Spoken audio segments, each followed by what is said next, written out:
Your meal prep doesn't have to be boring. This teriyaki beef, broccoli, and garlic noodles comes together in about 25 minutes. It's sticky, it's glossy, it's full of flavor, and honestly tastes better than takeout. This right here is everything we're going to need for today's recipe, plus the additions of salt, pepper, and oil.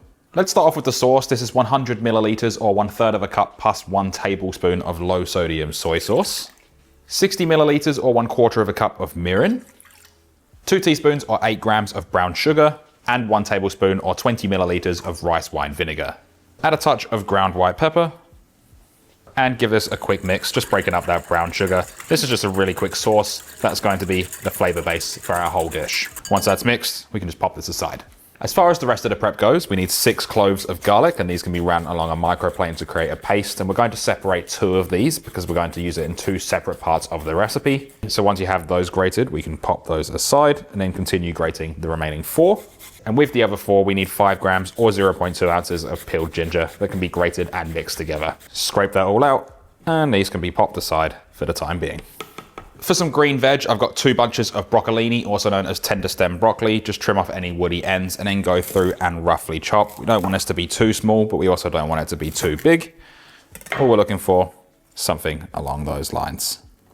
Last but not least, I've got 2 spring onions or scallions. They're completely optional. With that white root, I'm just going to trim this up into small little battens, and I'm going to put this through the beef. And then with the stems, we can go through and thinly slice. Do it on an angle if you want to create a little bit more presentation. And these are going to be used as a garnish. But like I said, this is completely optional. Don't go out and buy a whole bunch just to use a couple of spring onions. One last thing before we get cooking, I'm using 400 grams or 14 ounces of Hokkien noodles, and these are packet ready, meaning I don't even have to heat them up or anything. I can just chuck them straight into the wok and they're good to go. Depending on what brand you get or what type of noodles you get, just make sure you follow the packet instructions and cook them for 2 minutes less than what they state. Now let's place a large pot of water onto our stovetop and get this over a high heat, bringing it up to a boil. When we're boiling, just lightly season the water with a little bit of salt and then drop in all of that broccolini or tender stem broccoli. And all we need to do is cook this for 2 minutes just to slightly soften it. This is blanching, so we're retaining that color and the nutrients without cooking them out. When we add it to the beef later on, it's not going to be dull and gray. Now after 2 minutes, we can carefully remove this and place this into ice cold water to shock it and stop it from cooking. You don't have to do this step, but I highly recommend it if you want to retain that color within the broccoli. Now we'll swap the pot for a wok and get this over a high heat and get this really nice and hot. Add in 1 tablespoon or 20 milliliters of neutral oil. I'm using peanut oil for this. Then add in the garlic and ginger and cook this for about 30 seconds, just getting it nice and crisp. We want those nice aromatics throughout the pan. Also, depending on how you've prepared it, if you have grated it, it can clump up, so just make sure you break it apart. At this point, add in 1 kilo or 2.2 pounds of lean beef mince. Break it apart and then just sear this for about 6 to 8 minutes or until no longer pink. And once you've broken it up, just let it sit for a couple of minutes just to gain some color and cook out any of that water.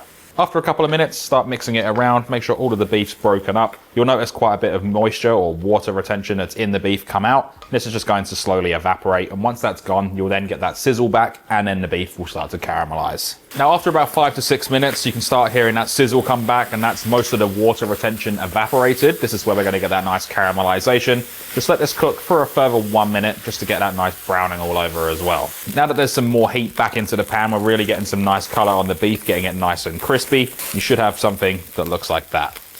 At this stage, add in all of that sauce.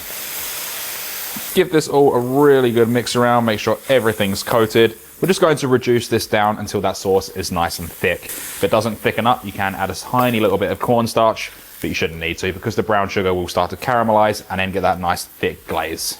At this stage, we can also add in that spare spring onion if you've got it. And I like to finish this off with 1 tablespoon or 14 grams of unsalted butter. Give that all a quick mix through, allow that butter to melt and those spring onions to be thoroughly mixed through and slightly soften up. All we need to do is cook this for a further 1 minute. Now, once that's all done and you're happy with it, and you have this nice crispy brown meat, what we can do is turn this off the heat and then set this aside. Now, place the same wok back over a medium-high heat. Add in the broccolini, 1 teaspoon or 5 milliliters of sesame oil, a small pinch of salt, and a little bit of ground white pepper. And then just cook this for about 1 minute to 1.5 minutes just to get those flavors all over. This is also going to help dry out that broccolini as well if there's any leftover water from it.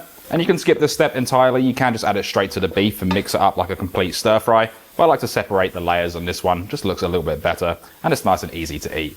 After about 1 minute, you can then remove these from the stovetop. Now last time, place this back onto your stovetop over a medium-high heat. Add in the noodles, 400 grams or 14 ounces. I'm using fresh Hokkien noodles and just break them up a little bit.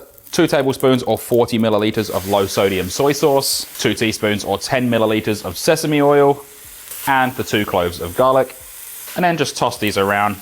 Make sure all of that sauce is coating everything and that garlic's broken up, just to get that nice nutty flavor all over. And like I said before, with the broccoli, you don't have to do this. You can just mix everything together in the wok, but I like to do it all separately for this one. Once you're happy with that, everything's nicely coated, we can then turn this off the heat, and that's done for cooking.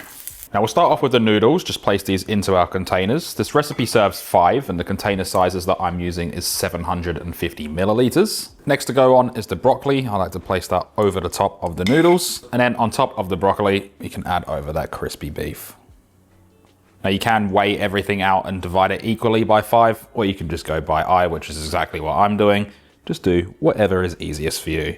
Now an optional extra is a little bit of sriracha mayo. This is completely optional, you don't have to use it at all. You can use any other sauce of your choice or just leave it without. And then finish it off with those spring onion stems, if you have them of course.